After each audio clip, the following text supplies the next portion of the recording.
Hello student, welcome to education tutorial channel.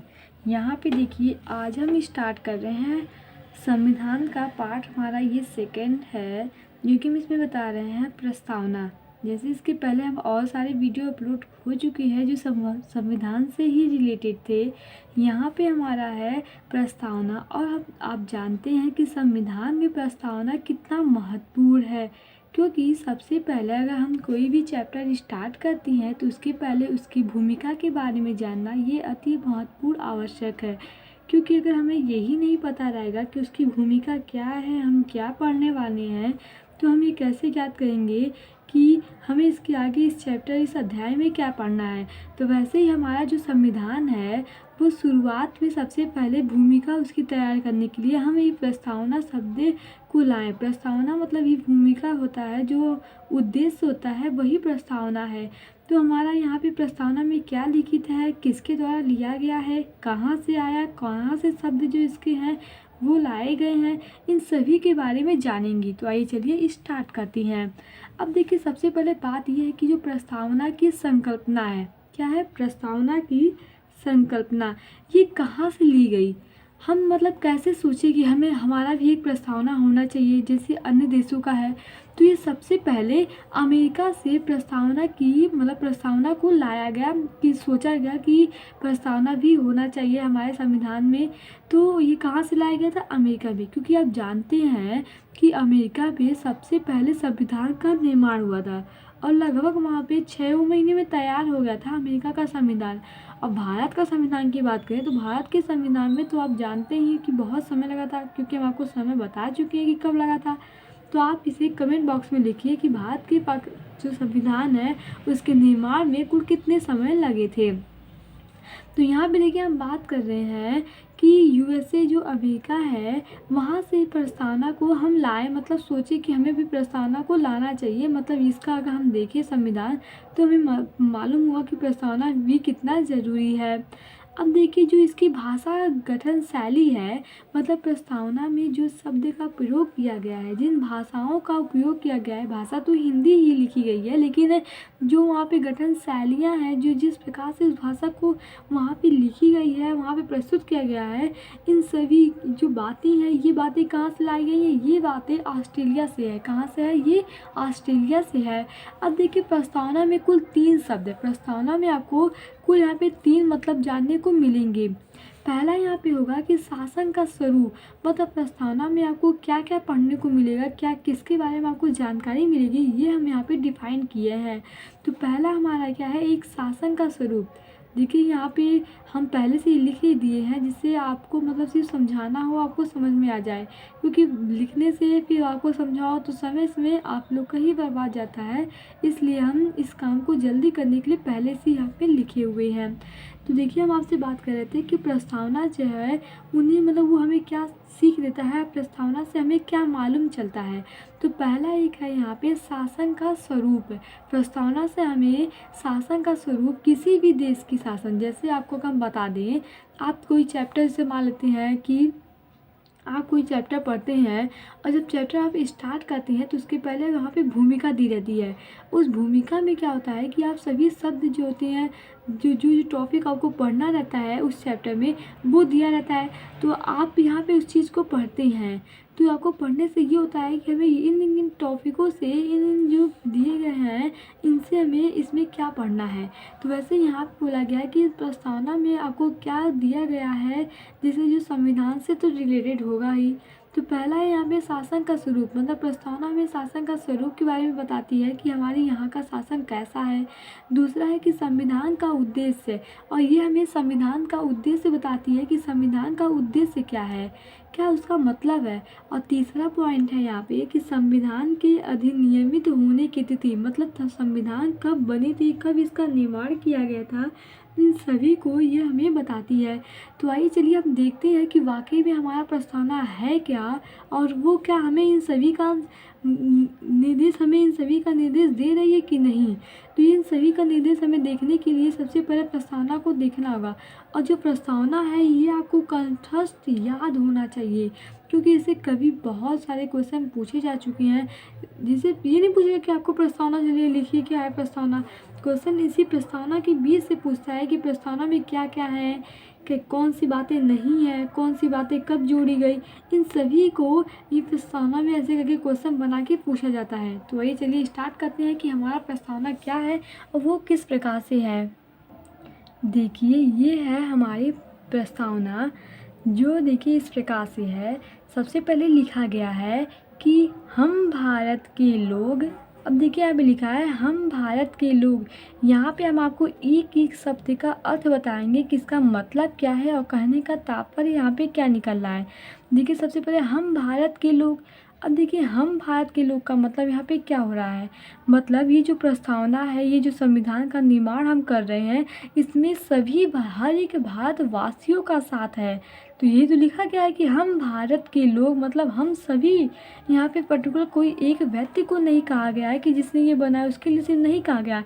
यहाँ सभी भारतीयों के लिए कहा गया है कि हम भारत के लोग भारत को, हम किसको, हम भारत के लोग भारत को एक संपूर्ण प्रभुत्व संपन्न, कैसा, संपूर्ण प्रभुत्व संपन्न समाजवादी पथनिरपेक्ष लोकतंत्रात्मक गणराज्य बनाने के लिए तथा उसके समस्त नागरिकों को सामाजिक, आर्थिक और राजनैतिक न्याय, विचार, अभिव्यक्ति, विश्वास, धर्म और उपासना की स्वतंत्रता, प्रतिष्ठा और अवसर की समता।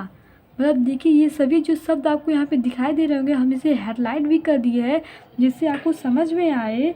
तो यहाँ पे देखिए क्या लिखा है कि इन सभी का अवसर की समता प्राप्त कराने के लिए तथा उन सब में व्यक्ति की गरिमा, उन सब में व्यक्ति की गरिमा और राष्ट्र की एकता और अखंडता सुनिश्चित करने वाली बंधुता बढ़ाने के लिए दृढ़ संकल्पित होकर, मतलब ये दृढ़ संकल्प होकर अपनी इस संविधान सभा में आज दिनांक, हमको पहले ही बताया कि इसमें तारीख दी गई है, क्या है, आज दिनांक 26 नवंबर 1949। कब है, देखिए यहाँ पे 26 नवंबर 1949 ईस्वी निमित्त मार्गशीर्ष शुक्ल सप्तमी संवत 2006, क्या है यहाँ पे देखिए, संवत विक्रमी को इतर, देखिए लिखा है ना, संवत 2006 विक्रमी को एतद द्वारा इस संविधान को अंगीकृत, अधिनियमित और आत्मार्पित करती हैं। आत्मार्पित मतलब होता है अपनाते हैं। तो ये हम आपको समझ में, अभी हम आपको यहाँ पे बताएंगे कि हर एक शब्द का यहाँ पे कहने का मतलब क्या है, ये हमें किस प्रकार से यहाँ पे संबोधित कर रहा है। तो चलिए स्टार्ट करते हैं कि यहाँ पे इसका कहने का मतलब क्या है और ये हमें किस प्रकार से संबोधित करता है। अब देखिए यहाँ पे जो प्रस्तावना है, जो यहाँ पे हम बात कर रहे हैं प्रस्तावना, वो कुल हमें 4 बातें यहाँ पे बताती है। जैसे हम इस प्रकार से इसे डिफाइन कर रहे हैं कि प्रस्तावना जो है वो हमें क्या करती है, 4 बातें बताती है। पहला में यहाँ पे है, पहला हमें क्या दर्शाती है, शक्ति का स्रोत। पहला क्या दर्शाती है, ये शक्ति का स्रोत, जो कि मैं पहले ही बताए हैं, शक्ति का स्रोत। या तो इसे हम कह सकते हैं कि मतलब शक्ति का स्रोत ये हमें दर्शाती है। अब ये हमें किस प्रकार से शक्ति का स्रोत दर्शाती है, मतलब आप उस वाक्य में क्या ऐसा पढ़ लिए उस शब्द वहाँ पे प्रस्तावना में कि आपको इससे मालूम चलता है कि वो शक्ति का स्रोत हमें दर्शाती है। तो आपने ध्यान दिया होगा उस वाक्य में लिखा था भारत के लोग।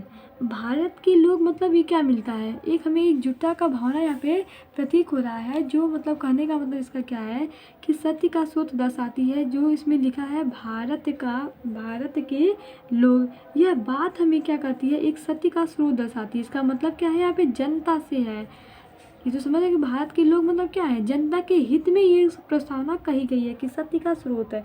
अब दूसरा पॉइंट है हमारा यहाँ पे, दूसरा क्या है, दूसरा है सत्ता या शासन का स्वरूप है।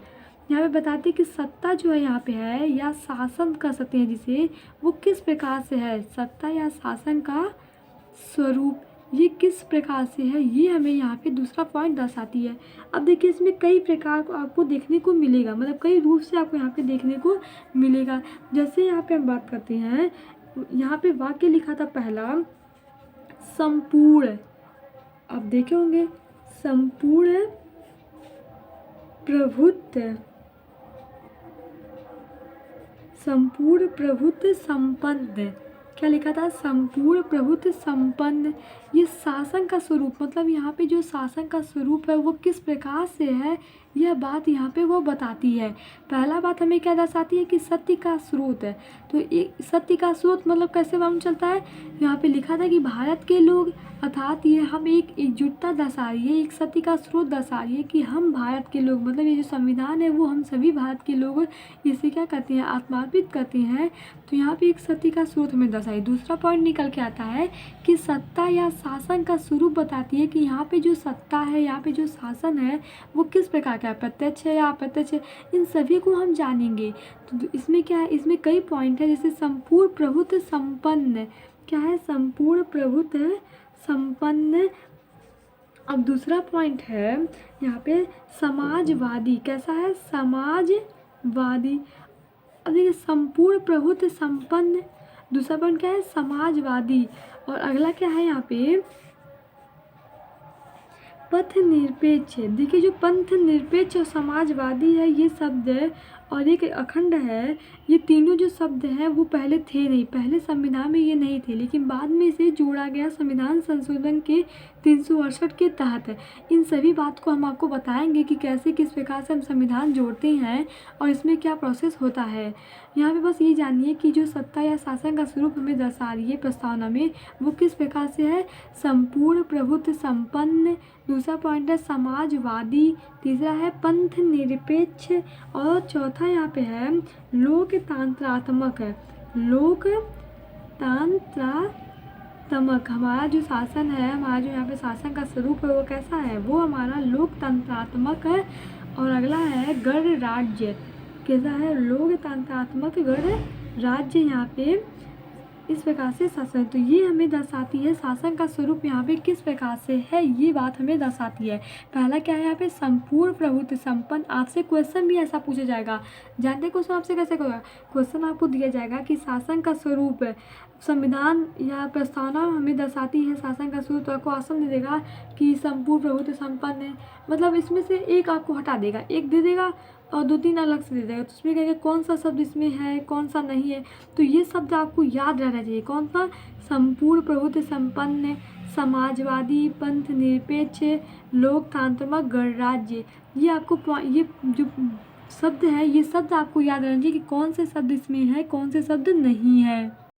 तीसरा पॉइंट है हमारा कि संविधान का लक्ष्य क्या है। इसमें बताइएगा संविधान का क्या लक्ष्य है, पर्पज ऑफ कंटिन्यूअस इसमें क्या है, ये आपको यहाँ पे ज्ञात करना है। तो पहला यहाँ पे पॉइंट है न्याय, क्या है यहाँ पे पहला पॉइंट, न्याय।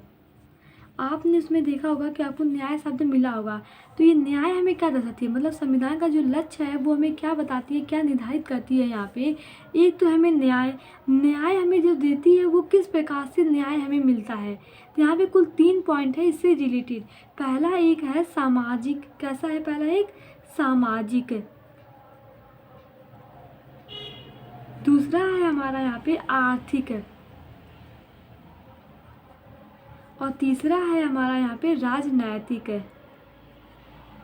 तो यहाँ पे देखिए आप, सबसे पहले संविधान का लक्ष्य क्या है, तो पहला क्या है न्याय, ये हमें न्याय दिलाती है। और न्याय किस प्रकार से कैसे दिलाएगी, तो यहाँ पे कुल 3 पॉइंट है। एक पहला है सामाजिक, आर्थिक, राजनैतिक। दूसरा है हमारा यहाँ पे स्वतंत्रता, क्या है, स्वतंत्रता। दूसरा पॉइंट हमें दर्शाती है स्वतंत्रता। अब स्वतंत्रता में हमें ये क्या बताती है, स्वतंत्रता में भी ऐसे कुल 5 पॉइंट है आपको हैं जो याद करना है। पहला है विचार, विचार मतलब जैसे ये है कि प्रस्तावना में ये दर्शाती है कि हम अब किसी को मतलब अपने मन के विचार को व्यक्त कर सकती हैं। ये नहीं कि हमारे पर प्रतिबंध लगाया गया है कि हम अपना विचार व्यक्त नहीं कर सकती हैं। ये नहीं है हम अपना विचार व्यक्त कर सकते हैं, ये हमें छूट है। लेकिन ये नहीं कि हम अपना ऐसा विचार व्यक्त करें जिससे लोगों को दुखी हो या लोगों को कष्ट हो, तो ऐसा विचार हमें प्रस्तुत नहीं करना। जैसे आप किसी को गाली दे दो तो ये तो गलत बात है, आप किसी को गाली थोड़ी ना दे सकते हैं ऐसे ही। तो वही यहाँ पे कहा गया कि मतलब इसके लिए आप स्वतंत्र हैं, विचार अपना व्यक्त करने के लिए आप स्वतंत्र हैं, लेकिन ये ध्यान रख कर कि इससे किसी को नुकसान या किसी को कष्ट तो नहीं हो रहा है। इस बात को आपको ध्यान रखनी पड़ेगी। अब अगला है यहाँ पे अभिव्यक्ति। अभिव्यक्ति आप जानते होंगे कि अभिव्यक्ति हम क्या होता है। और तीसरा पॉइंट है विश्वास। इन शब्द के यहाँ पे स्वतंत्र हैं, किसके लिए, विचार, अभिव्यक्ति, विश्वास, धर्म। और चौथा पॉइंट है यहाँ पे उपासना। अब देखिए यहाँ पे धर्म, आप ये मत सोचिएगा कि हम धर्म में के लिए स्वतंत्र है, हमारा जो भी धर्म है। यहाँ पे करने का मतलब ये है कि जो आपका धर्म है आप उसके लिए स्वतंत्र है। अगर आप चाहते हैं कि नहीं मैं हिंदू धर्म की पूजा करूँगा तो ठीक है, आप हिंदू धर्म का कीजिए। अगर आप मुस्लिम है तो मुस्लिम धर्म की पूजा कर सकते हैं। मतलब इसके लिए आप स्वतंत्र, आपको कोई ये नहीं कहेगा कि नहीं तुम मुस्लिम भले हो तुम चलो हिंदू धर्म की पूजा करो, तो ऐसा नहीं मानना है। आप धर्म के मामले में आप क्या है, स्वतंत्र हैं। उपासना स्वतंत्र मतलब जैसे स्वतंत्रता में क्या क्या है, विचार, अभिव्यक्ति, विश्वास, धर्म और उपासना। ये हमें संविधान जो प्रस्तावना है इसमें ये पॉइंट दिया गया है। अगला हमारा है समता। समता यहाँ पे क्या है, समता के रूप में देखा जाए तो समता में 3 प्रकार की आपको समता यहाँ पे दिया जाता है, 2 प्रकार से। कौन कौन है यहाँ पे समता में, एक है हमारा प्रतिष्ठा, एक हमारा क्या है प्रतिष्ठा, और दूसरा हमारा पॉइंट है यहाँ पे अवसर की समता। किसका, अवसर की समता, मतलब सबको जैसे अवसर दिया जाता है और एक समान उसे। ये नहीं है कि जैसे कोई भी अपराधी हो उसका अपना गुनाह कबूल करने या उस पर कुछ बातें करने, अभिव्यक्त करने, ये सभी के लिए उसे छूट दिया जाता है, वो भी समान प्रकार से। ये नहीं कि जो मतलब अपराधी नहीं है, जो चोर नहीं है उसे ना दिया जाए, जो सही है उसे दे दिया जाता, ये नहीं है। सबको एक समान रूप से यहाँ पे देखा जाता है।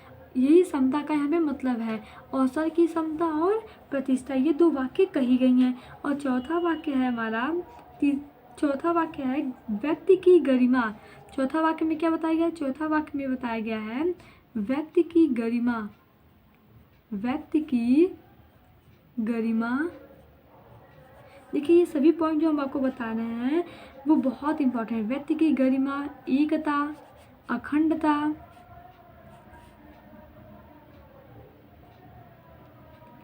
अखंडता और बंधुत्ता। बंधुत्ता मतलब क्या है, भाईचारा रहने के लिए। और एकता मतलब जानते ही होंगे एकता में शक्ति है। अखंडता मतलब है यहाँ पे कि हमारा जो देश है वो उससे अलग होके, कोई भी राज्य अलग होके अपना देश संबोधित नहीं कर सकता। ये अखंड भारत है, इसे तोड़ा नहीं जा सकता। व्यक्ति की गरिमा, एकता, अखंडता और बंधुत्ता, इन सभी बातों जो इसमें कहा गया है वो हमें क्या दर्शाती है, ये हमें दर्शाती है संविधान का लक्ष्य क्या है, इस प्रकार से हमें ये दर्शाती हैं। अब अगला हमारा यहाँ पे चौथा पॉइंट होगा वो है हमारा अधिनियम की तिथि।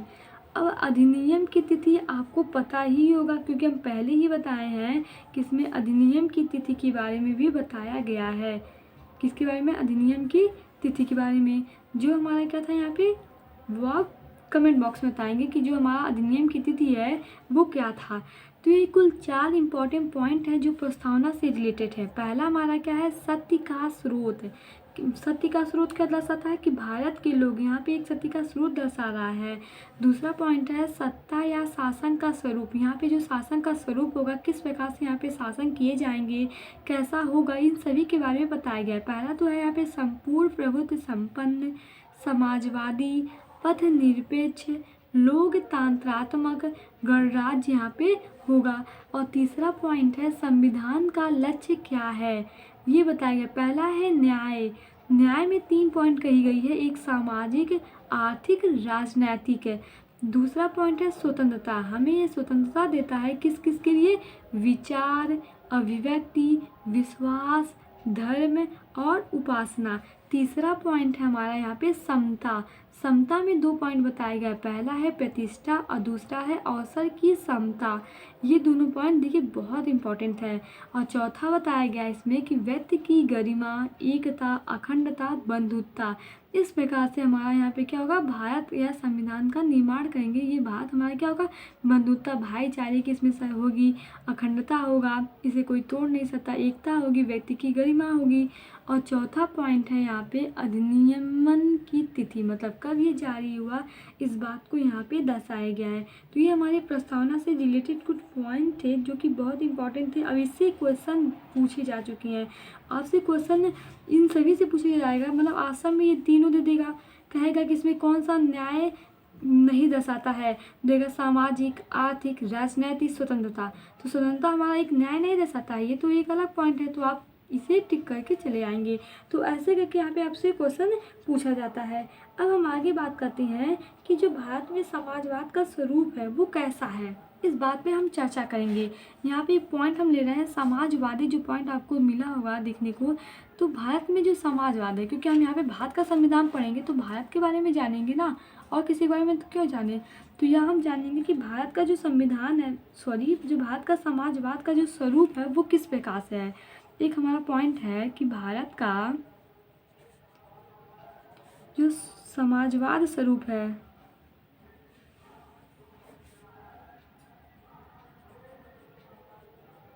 वो कैसा है। तो आइए चलिए इस पॉइंट को हम जानते हैं।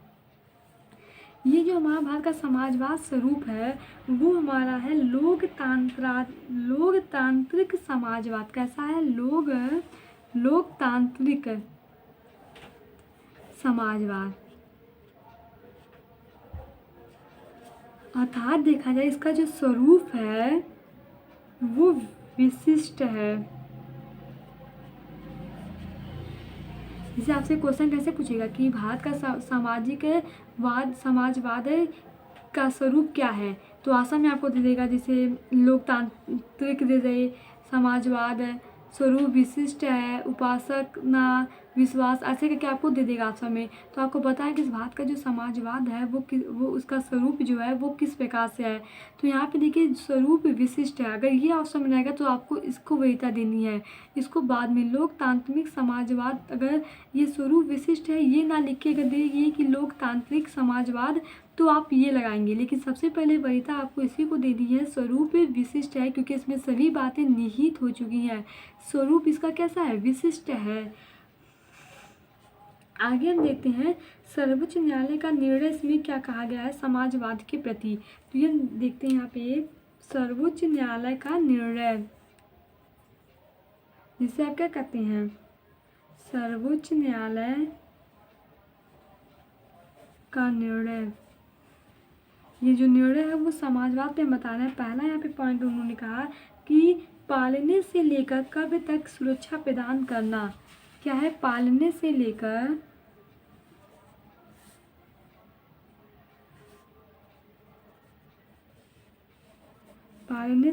कब तक सुरक्षा प्रदान करना।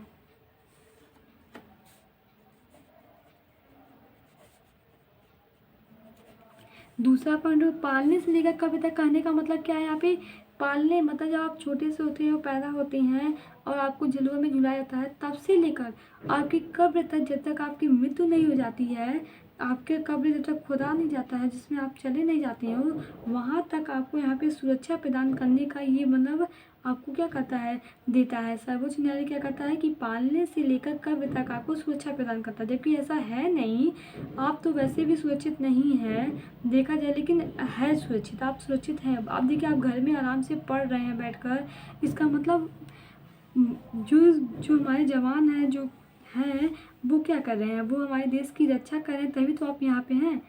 तो देखा जाए तो मतलब उनकी सुरक्षा का तो गारंटी नहीं है, लेकिन हमारी सुरक्षा का गारंटी वो लिया हुआ है। तो एक तरीके से देखिए यहाँ पे ये बात सत्य भी होती है कि पालने से लेकर कब तक वो हमारी क्या करता है, सुरक्षा प्रदान करता है। दूसरा यहाँ पे कहा गया है कि आय की असमानता को कम किया जाए। क्या है, आय की असमानता, आय की असमानता कम किया जाए। अब आय की असमानता कम की जाए मतलब क्या है, जैसे क्या होता है कि अब हम मान लेते हैं कि मेरे पास बहुत सारे पैसे हैं, ये हम मान लें कि मेरे पास क्या है, बहुत सारे पैसे हैं। तो ये अब इसमें तो लिखा है आय की असमानता कम किया जाए। अब कोई गरीब बच्चा है, उसके पास कुछ भी नहीं है, वो एकदम गरीब है, बहुत गरीब है, और मेरे पास बहुत पैसे हैं। तो आप सब ये मतलब इस तरीके से इसमें नहीं कहा गया है कि अगर मेरे पास अधिक पैसे हैं तो आप मेरे पैसे लेकर छीन के उसे दे दे। तो यहाँ पे तभी ना असमानता कम होगी, यहाँ पे तभी ना ये दोनों इक्वल होंगे, ये धनी और गरीब दोनों इक्वल होंगे। तो आप ऐसा नहीं कर सकती हैं कि हमारा पैसा छोड़ के आप इसे दे दीजिए। यहाँ पे इसका कहने का मतलब कि जो आय की असमानता है इसे कम किया जाए, ये नहीं कि उसको मतलब दे ही दिया जाए या कोई बिना रीजन के, इसको थोड़ा सा इसका स्तर जो है वो ऊपर उठाया जाए। बस यहाँ पे कहने का मतलब ये है। अब आगे देखिए यहाँ पे क्या है, जीवन स्तर की असमानता को दूर करें। जीवन स्तर की जो असमानता है, जीवन स्तर की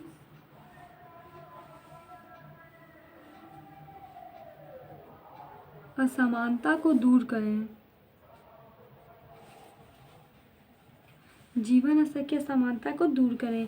और चौथा पॉइंट है, मजदूरों से शोषितों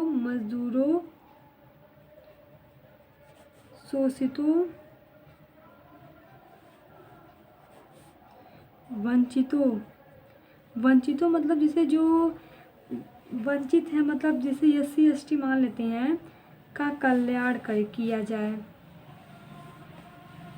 कल्याण किया जाए। ये बात यहाँ पे निहित है। ये हमारा क्या कहता है, सर्वोच्च न्यायालय हमें देता है कि पालने से लेकर कर्तव्य तक सुरक्षा प्रदान करना।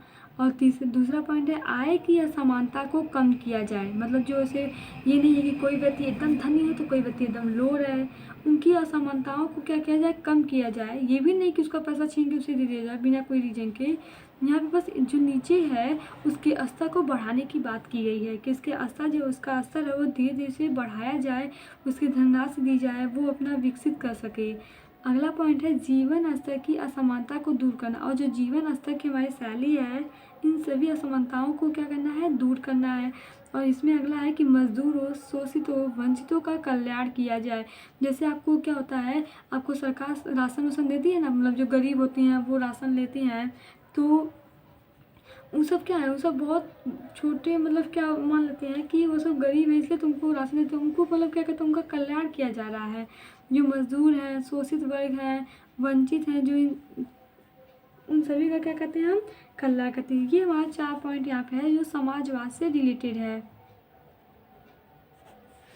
अब देखिए आगे है, क्या इसमें नहीं कहा गया है, इसमें से 4 पॉइंट में क्या ऐसी बात है जो नहीं कहा गया है, तो वो भी आपको जानना जरूरी ना। मतलब इसको वैसे तो आपको दिखाई दे रहा होगा कि ये बातें कही गई, जो बातें नहीं होंगी वो बातें इसमें नहीं कही गई होंगी।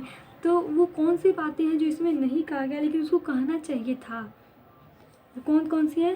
देखो पहला है इसमें संसाधनों का समाजीकरण, संसाधनों का समाजीकरण, ये बात जो है इसमें नहीं कही गई है। और दूसरा है असमानताओं को दूर करना। अब देखिए असमानताओं को दूर करना, ये बात भी इसमें नहीं कही गई है। यहाँ पे लिखा है जीवन स्तर में, लेकिन यहाँ पे असमानता को दूर करना ये बात नहीं कही गई है कि जो हमारे बीच असमानताएं हैं उनको कैसे दूर किया जाए, ये बात की गारंटी आपको नहीं देता है। और ये कहा है कि संसाधनों का समाजीकरण, ये नहीं कि आपके पास 10 गाड़ी हो आप घूमें, ये संसाधन का समाजीकरण नहीं है। मतलब जैसे आपको संसाधन में खाने पीने के लिए सभी के संसाधन हो, ये सभी का इसमें बताया गया है कि इसका बात इसमें नहीं कही गई है। अब देखिए संविधान में आपको एक पॉइंट और जानना बहुत ज़रूरी है। एक ये है कि किस संशोधन द्वारा, मतलब किसके संशोधन के तहत है संविधान को प्रस्तावना को जोड़ा गया।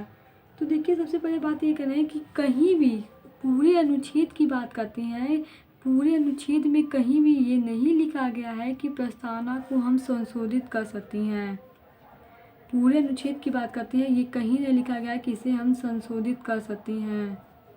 तो आप सोचेंगे कि मैम आप तो अभी यही बताई हैं कि हम प्रस्तावना में पंथ निरपेक्ष, जो समाजवादी और अखंडता शब्द है, इन तीनों शब्दों को जोड़ा गया था, ये तो पहले था नहीं। तो इसकी जब कहीं लिखा नहीं गया है प्रस्तावना में किसे संशोधित कर सकते हैं, फिर इसे हम जोड़े कैसे हैं। तो हम इस बात को जानेंगे कि प्रस्तावना में मतलब कहीं किसी भी अनुच्छेद में लिखा नहीं है कि हम प्रस्तावना में संशोधित कर सकते हैं, फिर भी प्रस्तावना को संशोधित किया गया किस तरीके से और कैसे। तो आइए चलिए इस बात को हम जानते हैं। देखिए, ये बात लिखा गया है कि संविधान में हम संशोधन किस प्रकार से कर सकते हैं। तो लिखा गया है संविधान में संशोधन के लिए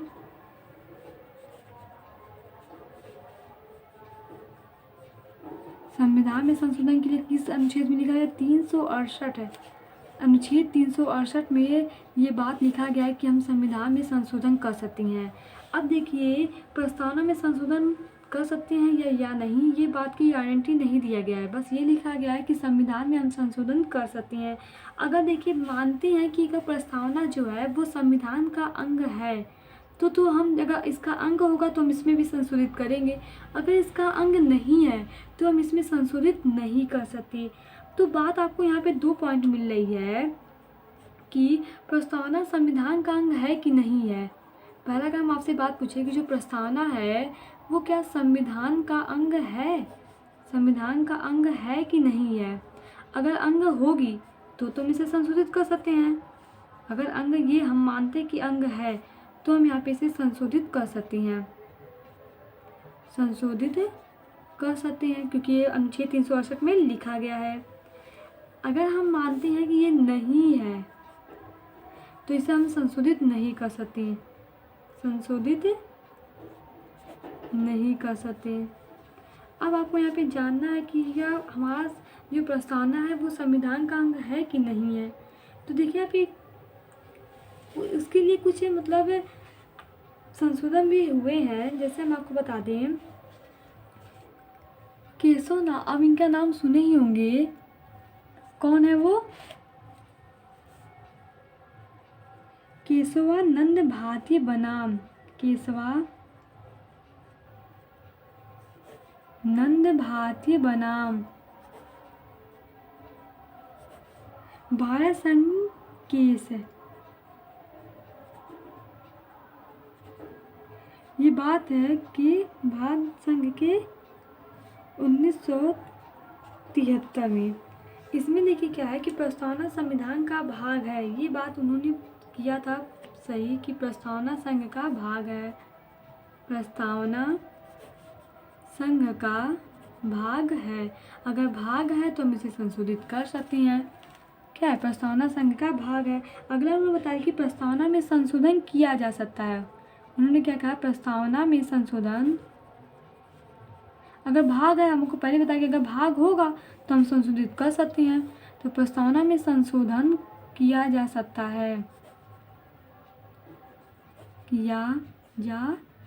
है, अब देखिए किस अनुच्छेद मतलब किस संविधान संशोधन के द्वारा हम इसे संशोधित किए हैं। तो आपको पता है कि संविधान अनुच्छेद 368 में लिखा गया था कि हम संविधान को संशोधित कर सकते हैं।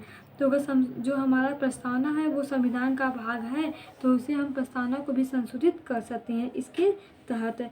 लेकिन बात ये भी बातें हैं कि इसके संविधान के मूल क्या लिखा गया है, संविधान, यहाँ पे देखिए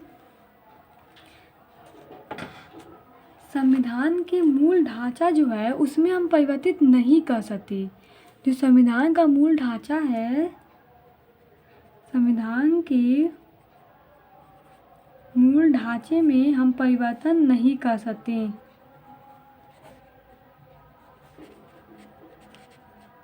ये बातें भी लिखा गया है कि जो संविधान का मूल ढांचा है उसमें हम परिवर्तन नहीं कर सकते। अब देखिए तो किस अनुच्छेद के तहत इसे अलग किया गया था और 3 बातें वो जोड़ी गई। तो ये बात हम यहाँ पे जानेंगे। देखिए प्रस्तावना में 1976 में प्रथम संशोधन किया गया। अब 1976 में ये आपसे डेट पूछ सकता है कि संविधान जो प्रस्तावना संशोधन है वो किस वर्ष किया गया था, किस वर्ष 1976 में। और 1976 में 42वें संविधान संशोधन द्वारा, किसमें? 42वें संशोधन द्वारा 1976 में प्रथम संशोधन किया गया प्रस्तावना में। अब क्या किया गया तो ये हम जानते हैं। उसमें 3 बातें जोड़ी गई। कौन कौन? देखिएगा हम आपसे पूछे शब्द जो है, 3 शब्द की बात करते हैं तो उसमें 3 शब्द नहीं 4 शब्द जोड़े गए थे। 4 शब्द जोड़े गए थे। कौन कौन थे? एक था हमारा यहाँ पे समाजवादी, समाजवादी। दूसरा था हमारा पंथ निरपेक्ष, पंथ निरपेक्ष। और तीसरा था हमारा यहाँ पे